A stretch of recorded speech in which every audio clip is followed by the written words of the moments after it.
এই হলো নির্মীয়মান দীঘার জগন্নাথ ধাম। আর মাত্র কয়েকটা দিনের অপেক্ষা, এই 2025 সালের 30শে এপ্রিল এই মন্দিরের উদ্বোধন হবে। এই মন্দিরের বর্তমান অবস্থাটা কেমন সেটা জানার জন্যই আমরা কিন্তু পাড়ি দিলাম দীঘার উদ্দেশ্যে। দীঘা যাওয়ার ডিটেলস রোড ট্রিপ দেখার জন্য আপনারা এই ব্লগটি স্কিপ না করে দেখতে থাকুন। ঠিক সেই উদ্দেশ্যে 12ই এপ্রিল 2025 তারিখে আমরা সকাল 6:30টার সময় বেরিয়ে পড়লাম দীঘার উদ্দেশ্যে। উলুবেড়িয়ার এই প্রায় ফাঁকা সার্ভিস রোড থেকে আমরা উঠে পড়লাম কলকাতা চেন্নাই ন্যাশনাল হাইওয়ে NH-16-এ। আর ওই একটু দূরে ডান দিকে যে নীল সাদা রঙের উঁচু বিল্ডিংগুলো দেখছেন, ওটি হলো উলুবেড়িয়ার একমাত্র medical college, Sarat Chandra Chattopadhyay medical college. এই স্থানটি হলো উলুবেড়িয়ার নিমদিঘি ক্রসিং। সবুজ সংকেত পাওয়ার পরেই দুর্দান্ত এই জাতীয় রাজপথ ধরে আমরা এগিয়ে চললাম দীঘার উদ্দেশ্যে।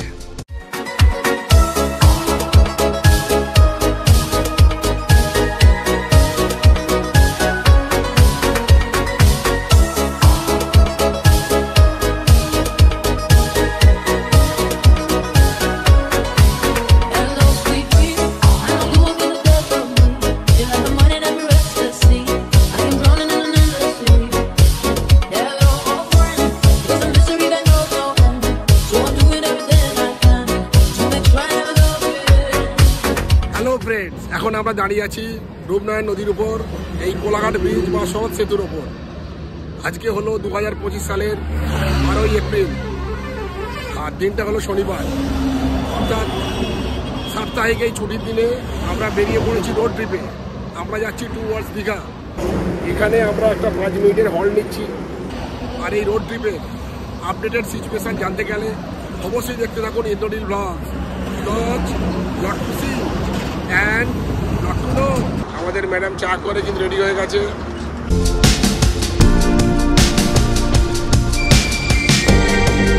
আর ওই দূরেই দেখতে পেলাম কোলাঘাট রেলওয়ে ব্রিজের 3rd লাইন দিয়ে যাচ্ছে বন্দে ভারত ট্রেন। যারা কলকাতা থেকে রোড ট্রিপ করে আসবেন তাদেরকেও এই একই NH-16 ধরেই আসতে হবে এবং এই কোলাঘাটের ব্রিজের উপর দিয়েই যেতে হবে দীঘা যাওয়ার জন্য। আমাদের ছোট্ট একটা টি পার্টি হয়ে গেল, আর কিছুটা পেট ভর্তি হয়ে গেল, আর চারিদিকের এই পরিবেশে খেতে কিন্তু দারুণ একটা অনুভূতি পাচ্ছি। এবার আমরা কিন্তু বেরিয়ে যাচ্ছি টুয়ার্ডস দীঘা।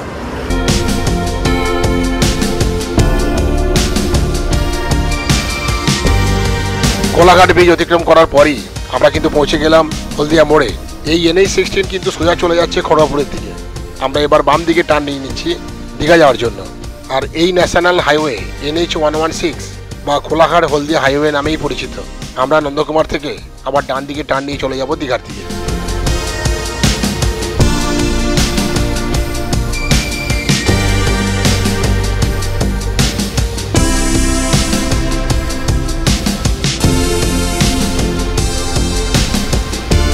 আমরা প্রায় সকাল 7:45 নাগাদ পৌঁছে গেলাম এই সোনপেটটা টোল প্লাজাতে। আজকে দেখছি টোল অনেকটাই কিন্তু ফাঁকা, ফলে আমরা কিন্তু তাড়াতাড়ি কিন্তু বেরিয়ে গেলাম। ফাস্ট্যাগের মাধ্যমে অটোমেটিক্যালি টোলটা পে হয়ে গেল, আর এখানে টোল চার্জ পড়লো 115 টাকা।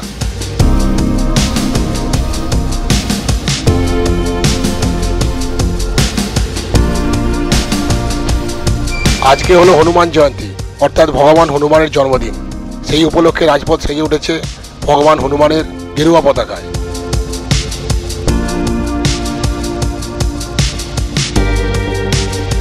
দীঘা যাওয়ার পথে এইরকম অনেকগুলি কিন্তু স্পিড ব্যারিয়ার দেখতে পাবেন।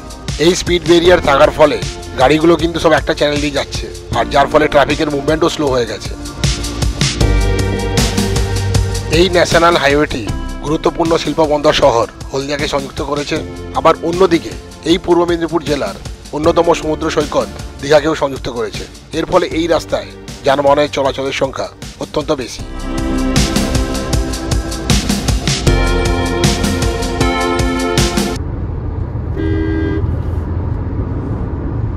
তো আমরা এখন যাচ্ছি কোলাঘাট হলদিয়া জাতীয় সড়ক দিয়ে নন্দকুমারের কাছে। এই রাস্তাটাই ডান দিকে চলে গেছে টুয়ার্ডস দীঘা।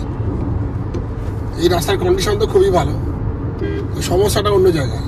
এই রাস্তার বিভিন্ন জায়গাতেই কিন্তু ক্রসিং, সব ক্রসিংয়ে কিন্তু ব্যারিকেড, আর এই ব্যারিকেড থাকার জন্য ট্রাফিক জ্যাম হয়ে যাচ্ছে। এই নিমতড়ি ক্রসিংয়ে বেশ খানিকক্ষণ অপেক্ষা করার পর আমরা এবার এটা অতিক্রম করে চলে যাচ্ছি নন্দকুমার চৌরাস্তার দিকে।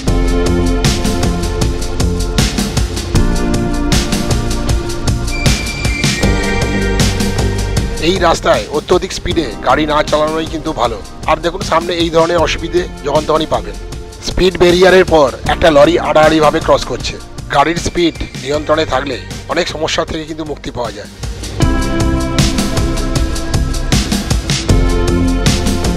অবশেষে নন্দকুমার চৌরাস্তার কিছুটা আগে এরকমই ফাঁকা রাস্তা পেয়ে গেলাম।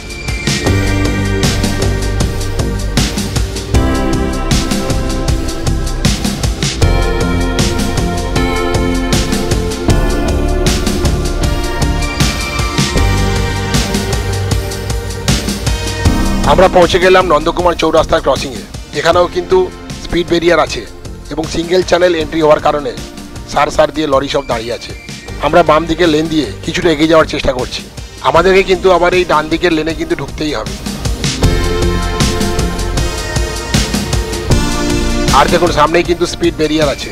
সামনের গাড়িটি ডান দিকের লেনে এইভাবে গাড়ির সামনে দিয়ে কিন্তু প্রবেশ করলো। সেক্ষেত্রে ছোটোখাটো ধাক্কা লাগতেও পারতো। আমিও ওইভাবে রিস্ক নিয়ে ডান দিকের লেনে কিন্তু চলে এলাম। যাই হোক, ট্রাক ড্রাইভারের প্রধানতায় আমরা কিন্তু চলে এলাম ডান দিকের লেনে। আর দেখুন সামনে এই রাস্তাটি বৃত্তাকার পথে কিন্তু ঘুরে গেছে। এই স্থানটিকে বলা হয় নন্দকুমার সার্কেল। ট্রাফিক যথেষ্ট আছে বলে আমরা ধীরে ধীরে সামনের দিকে এগোতে লাগলাম। এই রাস্তার কিন্তু 4টে এক্সিট পয়েন্ট আছে। আমরা থার্ড এক্সিট দিয়ে চলে যাব টুয়ার্ডস দীঘা। বাম দিকে এই হচ্ছে ফার্স্ট এক্সিট, এটি চলে যাচ্ছে নন্দকুমার টাউনের দিকে। গুগল ম্যাপে দেখলে এই গুরুত্বপূর্ণ সার্কেল সম্বন্ধে ভালো বুঝতে পারবেন। আর সামনেই দেখুন লরিগুলো সব বাম দিকে বেঁকে যাচ্ছে। এটি হলো সেকেন্ড এক্সিট। এই রাস্তাটি চলে যাচ্ছে হলদিয়ার দিকে। আমরা এই বৃত্তাকার পথ বরাবর আরও একটু ঘুরে থার্ড এক্সিট দিয়ে চলে যাচ্ছি দীঘার দিকে। নন্দকুমারের এই স্থানটিতে অনেকে কিন্তু গাড়ি হল্ট করে টিফিন ব্রেক নেন। দেখুন বাম দিকে কিন্তু অনেক গাড়ি দাঁড়িয়ে আছে। আপনারা চাইলেও কিন্তু এখানে টিফিন ব্রেক নিতে পারেন। এখানে অনেকগুলো ভালো ভালো খাওয়ার দোকান আছে। যাই হোক, সকাল 8টা নাগাদ আমরা ক্রস করে গেলাম এই নন্দকুমার সার্কেল। আমরা এখানে টিফিন ব্রেক নেব না, আমরা টিফিন ব্রেক নেব আরও 1 ঘন্টা পরে। নন্দকুমার থেকে এই রাস্তাটি হলো নন্দকুমার কন্টাই ন্যাশনাল হাইওয়ে এবং এর নাম্বারিং হলো NH 116B। নন্দকুমার থেকে দীঘা যাওয়ার পথে এই হাইওয়ের প্রধান অসুবিধা হলো প্রতিটি দিকের যানবাহন চলাচলের জন্য মাত্র একটি করে লেন। এই রকমের 1/1 লেনের হাইওয়েতে ওভারটেকিং কিন্তু করাটা খুব সমস্যার। সামনে যে গাড়িটি থাকবে তার উপর আপনাকে কিন্তু নির্ভর করতে হবে অনেকখানি। তারপর ডান দিকে ফাঁকা লেন পেলে তবে কিন্তু আপনি ওভারটেক করতে পারবেন। ঠিক এই কারণে এই ধরনের লেনে ওভারটেকিং করার সময় যথেষ্ট সাবধানতা অবলম্বন করা দরকার। আর দেখুন ডান দিকের লেনে রোড মেনটেন্যান্সের কাজ চলছে। এই ধরনের রাস্তাতে মাঝে মাঝে এই ধরনের কিন্তু রোড ওয়ার্ক দেখতে পাবেন।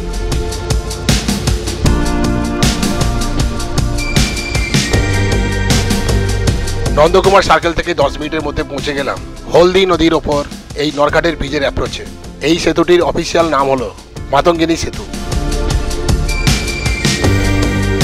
মেদিনীপুর জেলার মহান বিপ্লবী নেত্রী মাতঙ্গিনী হাজরা নামেই এই ব্রিজ। 1942 সালের 29শে সেপ্টেম্বর তিনি ব্রিটিশ পুলিশের গুলিতে শহীদ হয়ে যান। এই বিপ্লবী নেত্রী গান্ধী বুড়ি নামেও পরিচিত ছিলেন। হনুমান জয়ন্তী উপলক্ষে এই ব্রিজটিকেও ডেকোরেট করা হয়েছে ভগবান হনুমানের পতাকাতে। রাস্তার উভয় দিকেই ভালোই ট্রাফিক, তাই ধীরে ধীরে এগোতে থাকলাম।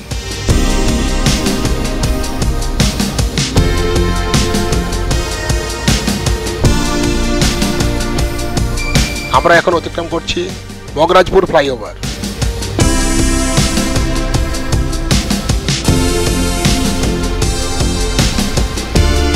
এই ধরনের 1/1 লেনের ফ্লাইওভারে ওভারটেকিং করা খুব মুশকিল। আর দেখুন এই বাসটাকে ওভারটেক করে বলে কিভাবে দাঁড়িয়ে আছে, কোনো নিয়মই মানতে চায় না এরা। আরও একটা কথা, এই রুটে পশ্চিমবঙ্গের বিভিন্ন স্থান থেকে দীঘাগামী বাসের সংখ্যা কিন্তু অনেক। আর তার ফলে বিভিন্ন বাসের মধ্যে কিন্তু রেসারেসির সংখ্যা কিন্তু যথেষ্ট বেশি। রোড ট্রিপ করার সময় এই ধরনের বাসগুলো থেকে দূরে থাকাটাই বেটার। এই মগরাজপুর ফ্লাইওভারের এদিকের স্থানটির নাম হলো কাণ্ডব পসরা।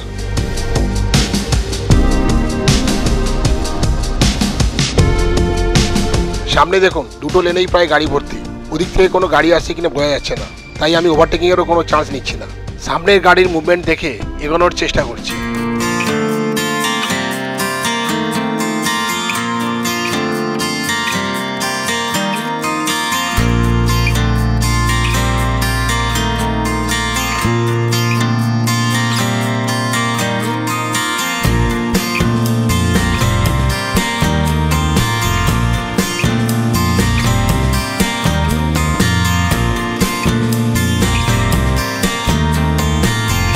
যাই হোক, এই সংকীর্ণ রাস্তায় একাধিক বাম্পার পেরিয়ে আমরা এগোতে লাগলাম।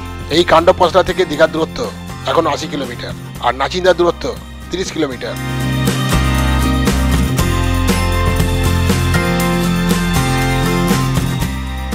নন্দকুমার সার্কেল থেকে 20 মিনিটের মধ্যেই আমরা পৌঁছে গেলাম এই চণ্ডীপুর। এটি একটি ব্যস্ত জনপদ।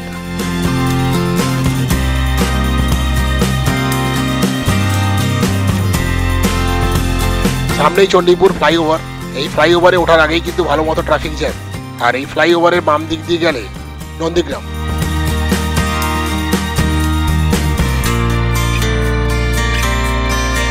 এই সংকীর্ণ রাস্তাতেই আবার বাসের স্ট্যান্ড, যার ফলে ট্রাফিক মুভমেন্ট আরো স্লো।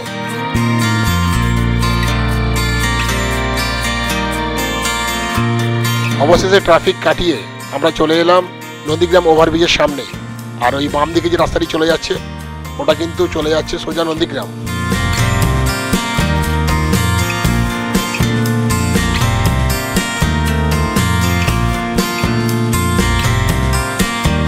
এই ওভারব্রিজগুলো হয়ে যাওয়ার ফলে অনেকটাই কিন্তু টাইমটা সেভ হচ্ছে। আগে এখানে কিন্তু অনেক সময় লাগতো।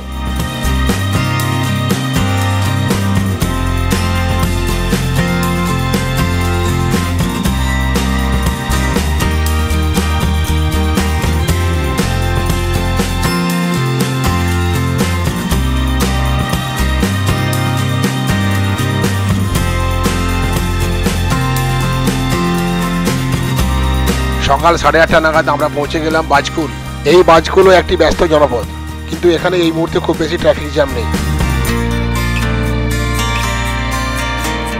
আর সামনেই এই হলো বাজকুল ফ্লাইওভার। এই ফ্লাইওভারগুলি হয়ে যাওয়ার ফলে গাড়ি চলাচলের গতি কিন্তু অনেকটাই বেড়ে গেছে।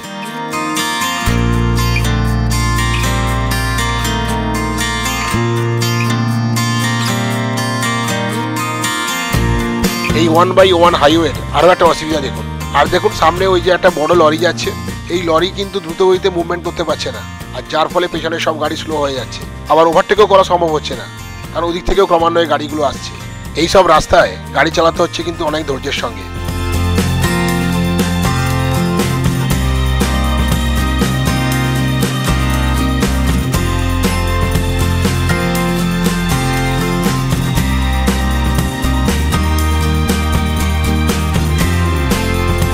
আমরা এখন পৌঁছে গেলাম হেড়িয়া। আর এখন সময় হলো সকাল 8:40। অত্যন্ত ব্যস্ত এলাকা হলো এই হেড়িয়া। এখানে ট্রাফিক জ্যাম প্রায় লেগে থাকে। এটাই হলো হেড়িয়ার চৌরাস্তা। এখান থেকে ডান দিকে গেলে পড়বে ভূপতিনগর, ইটানগর ইত্যাদি। আর বাম দিকে গেলে পড়বে হুগলি নদীর একদম ধারে খেজুরি। হুগলি নদীর অপর প্রান্তে অর্থাৎ খেজুরির একদম উল্টো দিকে পড়বে সাগরদ্বীপ।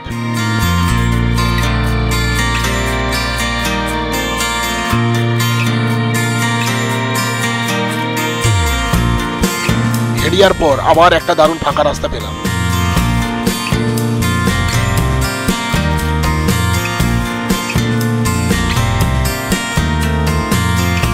এখন ব্রেকফাস্ট টাইম।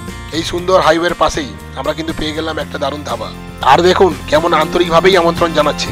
এই আন্তরিক আবেদনে সাড়া দিয়ে আমরা চললাম কিন্তু ব্রেকফাস্ট করতে। এই ধাবার নাম হলো কারিকারি ধাবা। বাহ, বেশ আকর্ষণীয় নাম তো। এখন সময় হলো ঠিক সকাল 8:45। আর এই হলো দীঘা যাওয়া ন্যাশনাল হাইওয়ে। এই ন্যাশনাল হাইওয়ের একদম পাশেই এই হলো কারিকারি ধাবা। এখানেই আমরা ব্রেকফাস্ট খাবো ঠিক করেছি। আর দেখুন এখানে লেখা আছে এদের ব্রেকফাস্টের সব আইটেমগুলো। এখানে বিভিন্ন ধরনের ধোসা এবং রোল পাওয়া যাচ্ছে। দামগুলো এখানে লেখা আছে, পজ করে দেখে নিতে পারেন। এছাড়াও কিন্তু এখানে পাবেন গরম গরম পুরি সবজি আর এগ টোস্ট। এখানে আমরা অর্ডার দিয়ে দিলাম একটা এগ টোস্ট আর 2 প্লেট পুরি সবজি।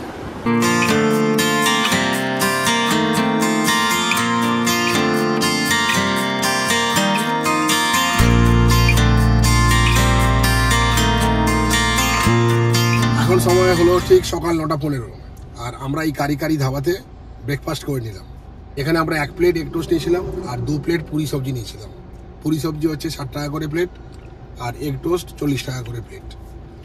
খাওয়া দাওয়ার ব্যবস্থা কোয়ালিটি ভালোই, আর এখানে বায়ো ব্রেকের কিন্তু খুব ভালো ব্যবস্থা আছে, আর এদের নিজস্ব কিন্তু এসি রেস্তোরাঁও আছে। আর এখানে কিন্তু লাঞ্চ বা ডিনারেরও ব্যবস্থা আছে।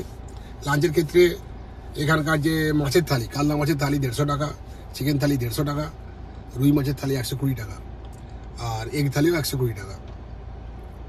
তো এই হলো ব্যবস্থা। তো ফেরার পথে যদি দেখি যে দুটো আইটেম বেড়ে যাচ্ছে, তাহলে এখানে কিন্তু খাওয়ার চেষ্টা করব। আর এই জায়গাটা হেরিয়ার ঠিক পরেই। ব্রেকফাস্ট করে আমরা এগিয়ে চললাম দীঘার উদ্দেশ্যে। এই রাস্তায় কিন্তু বেশ ভালো ভালো বাম্পার আছে, যাকে বলে সিরিজ অফ বাম্পার্স। আর এই জায়গাটা হচ্ছে ডাব খাওয়ার একটা হটস্পট। অনেকেই কিন্তু এখানে ডাব খাওয়ার জন্য 5 মিনিটের একটা ব্রেক নেন। এই স্থানটির নাম হলো দক্ষিণ কলমদান। এখানে একটা ভালো মতো সার্কুলার টার্ন আছে। এই স্থানটিতে পশ্চিমবঙ্গ সরকারের কম্প্রিহেন্সিভ এরিয়া ডেভেলপমেন্ট কর্পোরেশনের আন্ডারে একটি ইকো হাব আছে। এখানে ব্রেকফাস্ট ও লাঞ্চের ভালো ব্যবস্থা আছে, আপনি চাইলে এখানে থাকতেও পারেন। রাস্তার একদম পাশেই এই হলো এই রিসর্টে যাওয়ার এন্ট্রান্স। এই সংকীর্ণ রাস্তাতেও একটা লরি খারাপ হয়ে দাঁড়িয়ে আছে, তাও ভালো আছে আমরা এখানে জ্যাম পেলাম না। আর এই হলো এরিঞ্চি ব্রিজ। এই ব্রিজটাও কিন্তু সংকীর্ণ আর বেশ উঁচু বলে ওদিক থেকে কোনো গাড়ি এলে বোঝা যায় না। সেই জন্য এই ব্রিজে ওভারটেক করাটা বেশ বিপজ্জনক ব্যাপার। গুরুত্বপূর্ণ এই ব্রিজ এবং এই ব্রিজের অ্যাপ্রোচ রোডগুলিকে যথেষ্ট চওড়া করা দরকার, যাতে কোনো দুর্ঘটনা না ঘটে। এছাড়াও এইসব এলাকাতে পার্কিং না করাটাই বেটার।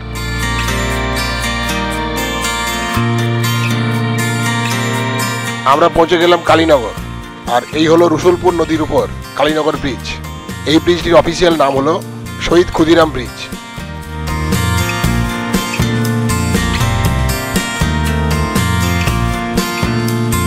কার্ড এবং বাসের ভ্যান সবকিছু নিয়ে এই কালীনগর বেশ ব্যস্ত এলাকা। আমরা এই কালীনগর বাজার অতিক্রম করে চলে যাচ্ছি কাঁথির দিকে।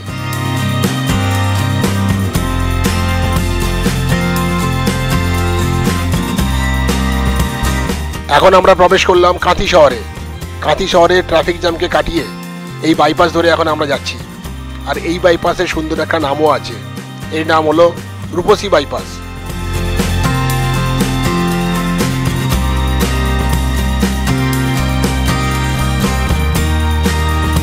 অত্যধিক যানবাহনের কারণে এই বাইপাসও কিন্তু ট্রাফিকে ভারাক্রান্ত।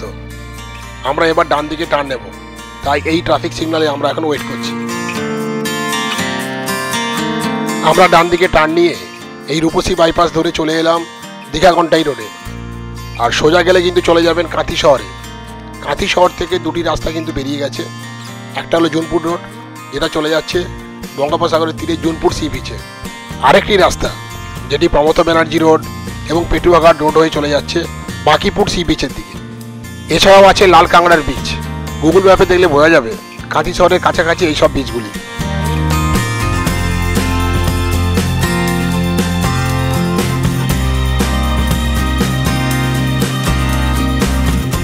যাই হোক, ট্রাফিকের কারণে আমরা স্লথ গতিতে এগোতে থাকলাম।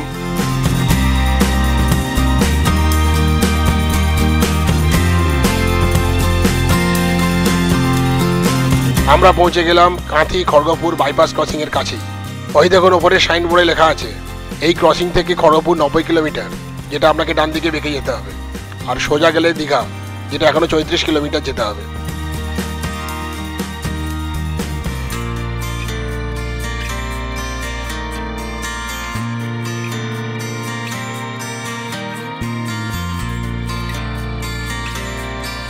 এখন সময় ঠিক সকাল 9:48, আর আমরা এখন রূপসী বাইপাস কাঁথি খড়গপুর ক্রসিংয়ে দাঁড়িয়ে আছি। এটা একটা চৌমাথার মোড় আর খুব ব্যস্ত এলাকা, আর এখানে কিন্তু ক্রসিংটা অনেকক্ষণ ধরেই থাকে।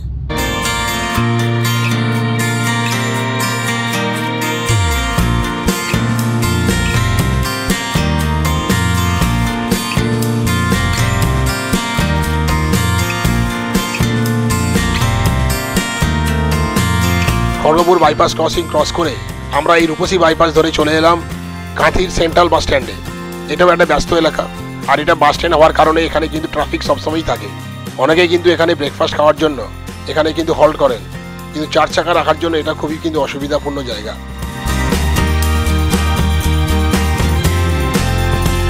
আমরা এখন ট্রাফিক সিগন্যালে আটকে আছি। এখানে কিন্তু বেশ ঘন ঘন ট্রাফিক সিগন্যাল আপনি পাবেন। কাঁথির এই সেন্ট্রাল বাস স্ট্যান্ডে ভালো একটি ব্রেকফাস্ট করার জায়গা হলো এই পাঞ্জাব সুইটস, কিন্তু এখানে গাড়ি রাখার ব্যবস্থা ঠিকমতো নেই বলে আমরা কিন্তু এখানে হল্ট করলাম না।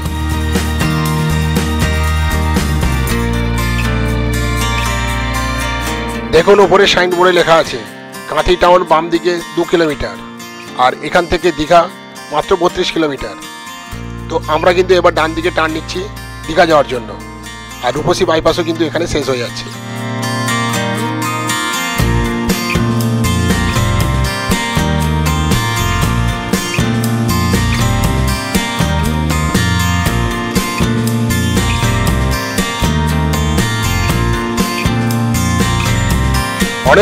অনেকক্ষণ পর একটু ফাঁকা রাস্তা পেয়ে গাড়িটা একটু স্পিডে চালাতে ইচ্ছে করলো। এই ফাঁকা রাস্তাটা হাতিবেড়িয়ার কাছে।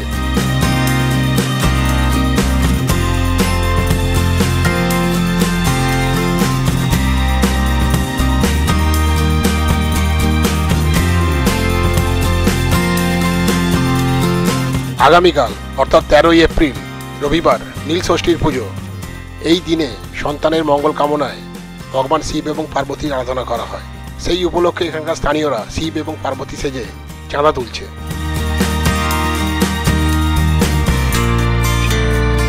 ওম নমঃ শিবায়। ভগবান সবার মঙ্গল করুন। এরপর পিছাবনি ছাড়িয়ে আমরা পৌঁছে গেলাম চাউলখোলাতে। চাউলখোলা থেকে 9 কিলোমিটার বাম দিকে গেলেই পড়বে আরেকটি গুরুত্বপূর্ণ সৈকত, যার নাম হলো মন্দারমণি। সোনালী রঙের সি বিচের জন্য এই মন্দারমণি বিখ্যাত। এই সি বিচ ঢেউয়ের শব্দ সব মিলিয়ে একটা প্রশান্তির সিম্ফনি তৈরি করে, যা দেখার জন্য এবং অনুভব করার জন্য বহু টুরিস্ট কিন্তু এখানে চলে আসেন। এখানে অনেক রিসর্ট এবং হোটেল আছে।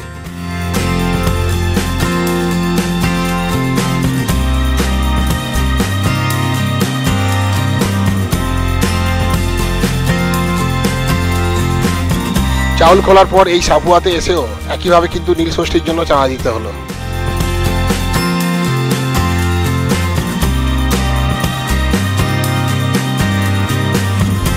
এইভাবেই বিভিন্ন জায়গায় চাঁদা দিতে দিতে আমরা এগিয়ে চললাম দীঘার উদ্দেশ্যে।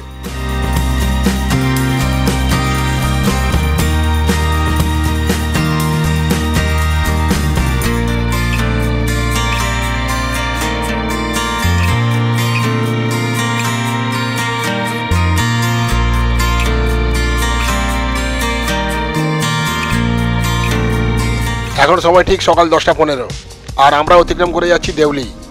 আর এখানে হচ্ছে গঙ্গোৎসব, যা দেখে খুব ভালোই লাগছে। বিভিন্ন উৎসব, বিভিন্ন মিলন ক্ষেত্র। আমাদের কিন্তু সকাল 10টার মধ্যেই দীঘা পৌঁছে যাওয়ার কথা ছিল। 3 ঘন্টা তো অতিক্রম হয়েই গেল, আমরা কিন্তু এখনও দীঘা পৌঁছতে পারলাম না। রাস্তায় বিভিন্ন ধরনের ট্রাফিক জ্যাম, সব মিলে কিন্তু এই দেরিটা হচ্ছে। সাইনবোর্ডে লেখা দেখে বুঝতে পারলাম দীঘা এখনও 14 কিলোমিটার বাকি। তাড়াতাড়ি যাওয়ার একটা ভালো উপায় হলো ফাস্ট ফরওয়ার্ড করে দেওয়া।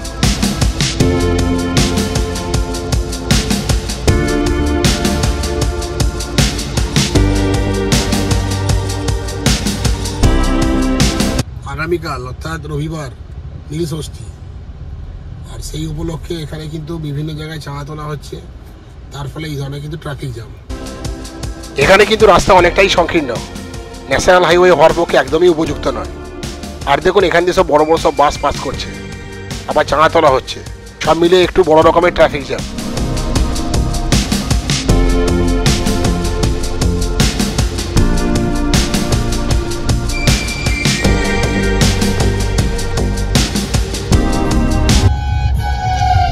সংকীর্ণ রাস্তাতেই বাসগুলো খুব দ্রুত গতিতে যাচ্ছে। সে যাই হোক, আমরা পৌঁছে গেলাম বালিসাই। এই বালিসাই থেকে 5 কিলোমিটার বাম দিকে গেলেই পড়বে তাজপুরের সমুদ্র সৈকত।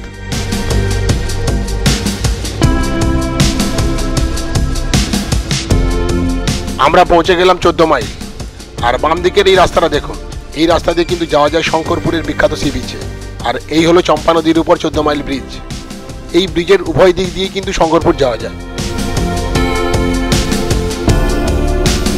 এই চম্পা নদী যেখানে গিয়ে বঙ্গোপসাগরে মিশেছে, সেই স্থানটিকে বলা হয় দীঘার মোহনা। আর এখানেই গড়ে উঠেছে দীঘার বিখ্যাত মৎস্য বন্দর।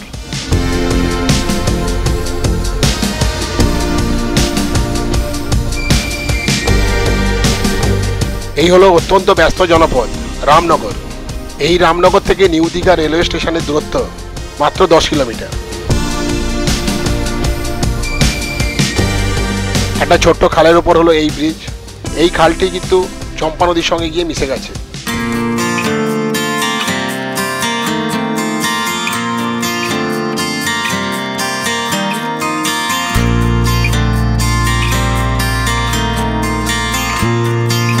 অবশেষে দেখতে পেলাম দীঘার সেই বিখ্যাত আইকনিক গেট। এই গেটটি হলো দীঘার প্রবেশদ্বার। অনেকটা দূর থেকেই এই গেটকে দেখতে পাওয়া যায়। এই গেট দেখেই আমরা বুঝতে পারলাম এবার আমরা দীঘায় প্রবেশ করব।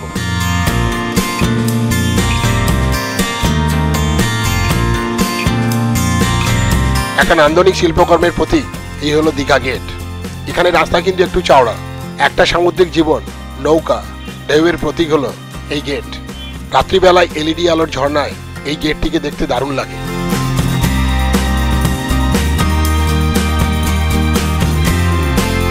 দারুণ লাগছে কিন্তু এই গেটের মধ্য দিয়ে যেতে। চারিদিকের প্রাণবন্ত সবুজ সবুজ পরিবেশ নিয়ে এই জায়গাটা কিন্তু দারুণ আকর্ষণীয়। এখান থেকে যাওয়া যায় দীঘার মোহনাতে, আবার এখান থেকে দীঘার সি বিচ রোড ধরে যাওয়া যায় শঙ্করপুরে। দীঘা বাইপাস রোড হয়ে দীঘা গেট থেকে দীঘা রেলওয়ে স্টেশনের দূরত্ব মাত্র 4 কিলোমিটার। আমরা থাকবো নিউ দীঘাতে, পশ্চিমবঙ্গ সরকারের দীঘা যুব আবাসে। এই দীঘা গেট থেকে দীঘা যুব আবাসের দূরত্ব 3.5 কিলোমিটার।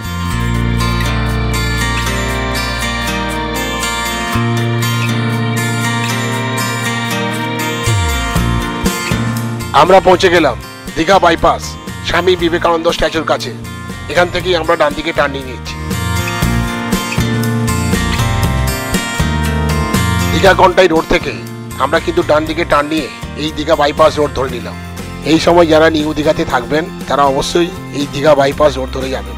এর কারণ হলো এই দীঘা কন্টাই রোডের ওপর দীঘার যে জগন্নাথ মন্দির আছে তার প্রধান প্রবেশদ্বারের কাজ চলছে। সেই কারণে সাময়িকভাবে দীঘা কন্টাই রোডটি কিন্তু বন্ধ আছে। যারা ওল্ড দীঘাতে থাকবেন তারা কিন্তু দীঘা কন্টাই রোড ধরে যেতে পারেন। নিউ দীঘাতে যারা থাকবেন তারা অবশ্যই কিন্তু এই দীঘা বাইপাস রোড ধরে গিয়ে নিউ দীঘাতে গিয়ে উঠবেন।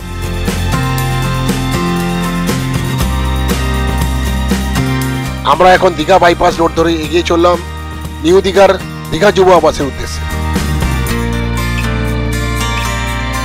দূরে দেখা যাচ্ছে দীঘা রেলওয়ে স্টেশন, আর এই হচ্ছে দীঘা লেভেল ক্রসিং। আর আমরা এখন এই দীঘা লেভেল ক্রসিং এর সামনেই দাঁড়িয়ে আছি।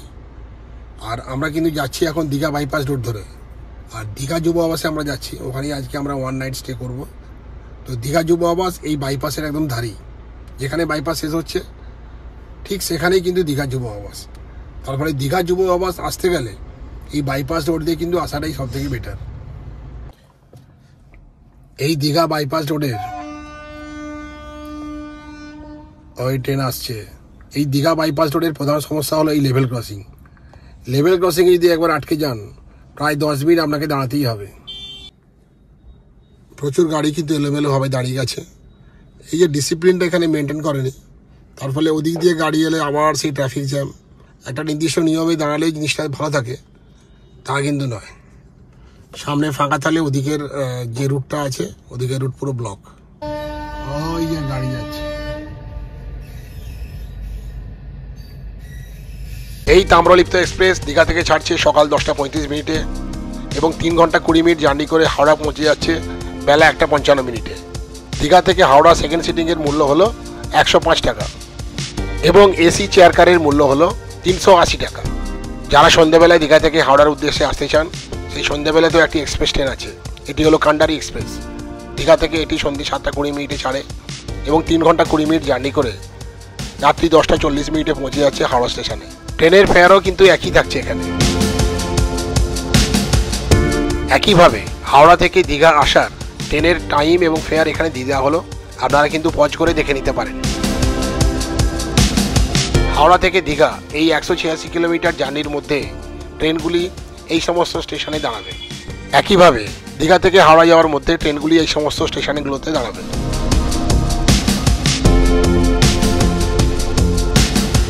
যা ভেবেছিলাম ঠিক তাই হলো, ট্রেন চলে গেছে আর লেভেল ক্রসিং পেরোনোর জন্য গ্রিন সিগন্যাল দিয়ে দিয়েছে, কিন্তু ওই যে এলোমেলোভাবে গাড়ি থাকার জন্য সামনে ট্রাফিক জ্যাম, সামনের লরিটি আর এগোতে পারছে না।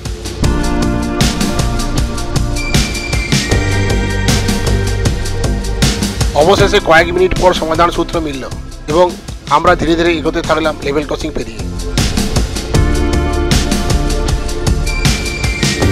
গাড়ি চালানোর ক্ষেত্রে সবাই ধৈর্য ধরে একটু ডিসিপ্লিন মেনটেন করলে অনেক সমস্যার হাত থেকে কিন্তু রেহাই পাওয়া যায়।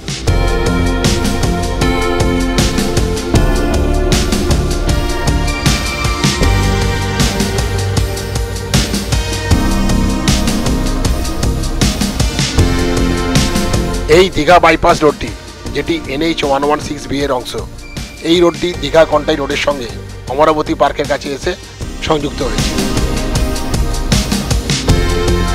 অমরাবতী পার্কের কাছে এসে আমরা দীঘা কন্টাই রোডে উঠে পড়লাম। এই দুটো রোডের সংযোগস্থলেই দীঘা যুব আবাস। আমরা ডান দিকে টার্ন নিয়ে এই যুব আবাসে চলে যাব। এই ডান দিকে টার্ন নেওয়ার সময় উল্টো দিক থেকে টোটো, অটো বা অন্যান্য যানবাহন আসে বলে কিছুটা সমস্যা হয়। যাই হোক, খানিকক্ষণ ধরে চেষ্টা করে যুব আবাসে যাওয়ার রাস্তা দেখতে পেলাম।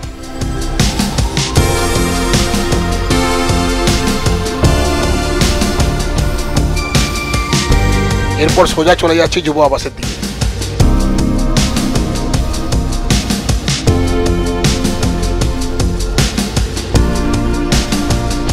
এখন সময় ঠিক বেলা 11:03 আর আমরা পৌঁছে গেলাম দীঘা যুব আবাসের ক্যাম্পাসে। এখানে কিন্তু গাড়ি পার্ক করার ভালো জায়গা আছে। এই হলো দীঘা যুব আবাসের পার্কিং লট। এখানে কিন্তু অনেকগুলি গাড়ি কিন্তু পার্ক করে রাখা যাবে। উলবেড়িয়া থেকে দীঘা যুব আবাসের দূরত্ব 144 কিলোমিটার। 3 ঘন্টার এই জার্নি আসতে আমাদের সময় লাগলো প্রায় 4 ঘন্টা। কলকাতার ধর্মতলা বাস স্ট্যান্ড থেকে নিউ দীঘার এই দীঘা যুব আবাসের দূরত্ব প্রায় 180 কিলোমিটার।